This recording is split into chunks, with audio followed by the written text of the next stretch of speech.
નમસ્કાર મિત્રો, પેરના ન્યૂઝમાં આપનું સ્વાગત છે। આજ રોજ ડભોઈ શહેર ધારાસભ્ય કાર્યાલય ખાતે વડોદરા જિલ્લા ભાજપ પ્રમુખ ડૉક્ટર બીજે બ્રહ્મભટ્ટ સાહેબ અને વડોદરા જિલ્લા ભાજપ બક્ષીપંચ પ્રમુખની સાનિધ્યમાં ડભોઈ શહેર અને તાલુકાની બક્ષીપંચની પરિચય બેઠકનું મિટિંગનું આયોજન કરવામાં આવ્યું હતું। આજ રોજ ડભોઈ શહેર ધારાસભ્ય કાર્યાલય ખાતે વડોદરા જિલ્લા પ્રમુખ ડૉક્ટર બીજે બ્રહ્મભટ્ટ સાહેબનું પુષ્પગુચ્છથી સ્વાગત કરવામાં આવ્યું હતું। તેમજ બરોડા જિલ્લા બક્ષીપંચ પ્રમુખ દેવાભાઈ ઠાકોરનું ફૂલહારથી પણ સ્વાગત કરવામાં આવ્યું હતું। ત્યારબાદ વડોદરા જિલ્લા ભાજપ બક્ષીપંચ મહામંત્રી હેમાંગભાઈ પંજાબીનું પણ ફૂલહારથી સ્વાગત કરવામાં આવ્યું હતું। તેમજ જિલ્લાના બીજા મહાનુભાવોનું પણ પુષ્પગુચ્છથી સ્વાગત કરવામાં આવ્યું હતું। ડભોઈ શહેર અને તાલુકાના પ્રમુખ અને મહામંત્રીએ બક્ષીપંચ મોરચાની ખૂબ સારી રીતનું આયોજન કરવામાં આવ્યું હતું। તેમાં ડભોઈ શહેર બક્ષીપંચમાં આવતા કોર્પોરેટરો પણ આ પરિચય બેઠકમાં ભાગ લીધો હતો। રિપોર્ટ મહેન્દ્ર વસાવા, ડભોઈ। તમને અમારા સમાચાર પસંદ આવ્યા હોય તો like, share, bell icon, comment અને સબસ્ક્રાઇબ કરો।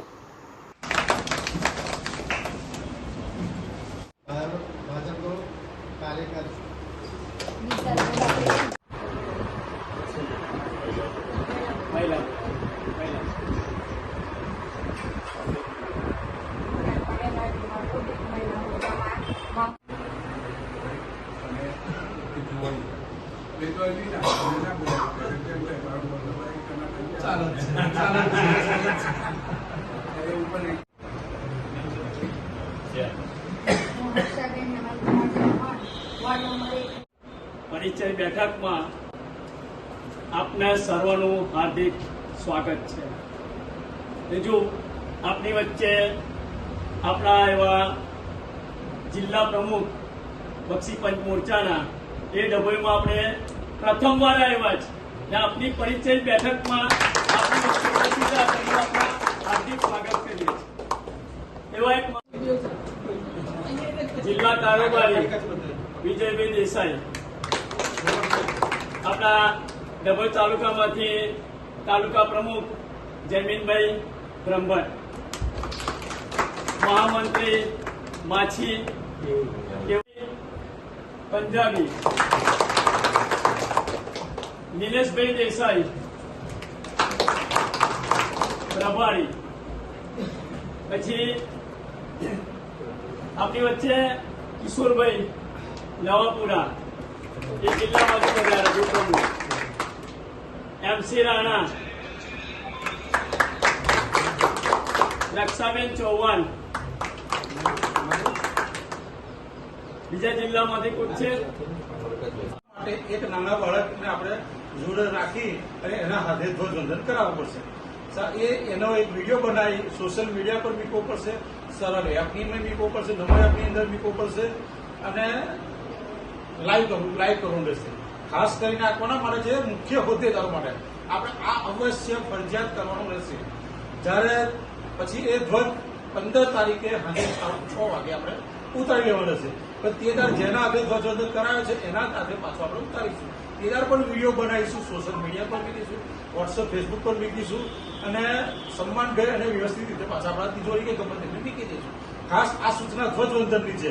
પણ જયારે આપણા તાલુકાના પ્રમુખ કે નગરના પ્રમુખ કે ભાઈ બક્ષીપંચ મોરચો સૌથી આગળ રહેવો જોઈએ, એને જે જવાબદારી આપે કે ભાઈ 500 માણસને 100 બક્ષીપંચ લાવવાના તો લાવવાના, 101 કહેવાના।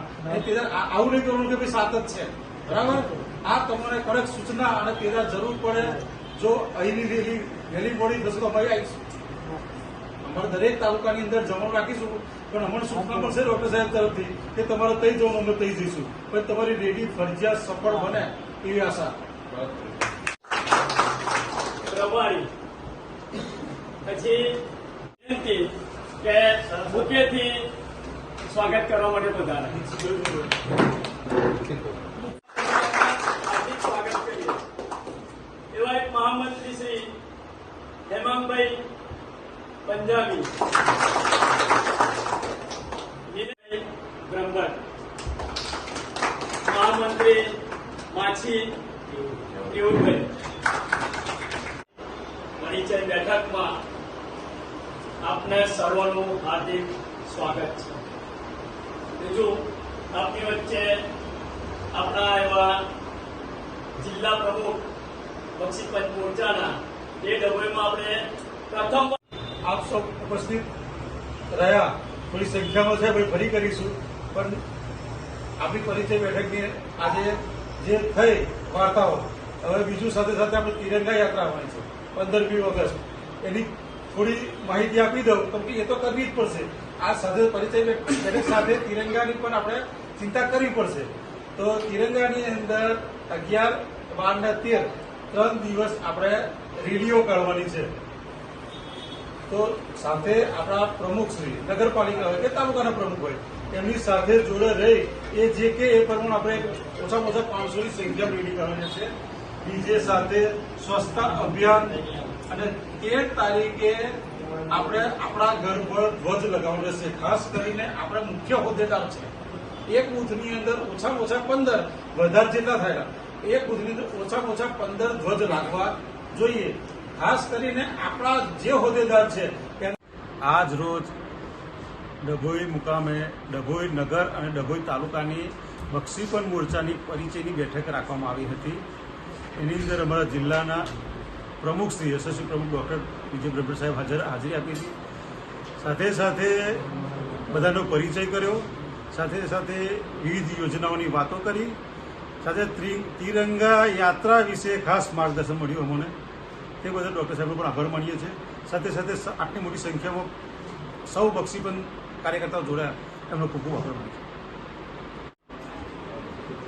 આજરોજ ડભોઈ ધારાસભ્ય કાર્યાલય ખાતે અમારા વડોદરા જિલ્લાના બક્ષીપંચ મોરચાના પ્રમુખશ્રીએ ડભોઈ નગર અને તાલુકા ભાજપના બક્ષીપંચ મોરચાના કાર્યકર્તાઓનો પરિચય બેઠક સર્વે કાર્યકર્તાઓનો પરિચય મેળવ્યો. આગામી સમયમાં જે કંઈ કાર્યક્રમો આવે છે એની માહિતી આપી છે. બક્ષીપંચ સમાજ માટે જે યોજનાઓ, કલ્યાણકારી યોજનાઓ સરકારે બનાવી છે એની માહિતી આપી. દરેકે દરેક કાર્યકર્તા આ માટે કાર્યરત થઈ છેવાડાના માનવી સુધી આ યોજનાઓનો લાભ મળે તે માટે કાર્ય કરવા વિનંતી કરી અને આગામી સમયમાં સંગઠનને મજબૂત કરવા માટે કઈ રીતે કામ કરવું અને આગામી ચૂંટણીઓમાં અને આગામી કાર્યક્રમોમાં સંગઠનનો કઈ રીતે વધારે મેક્સિમમ ઉપયોગ થાય અને ફાયદો થાય તે માટેનું માર્ગદર્શન આપ્યું.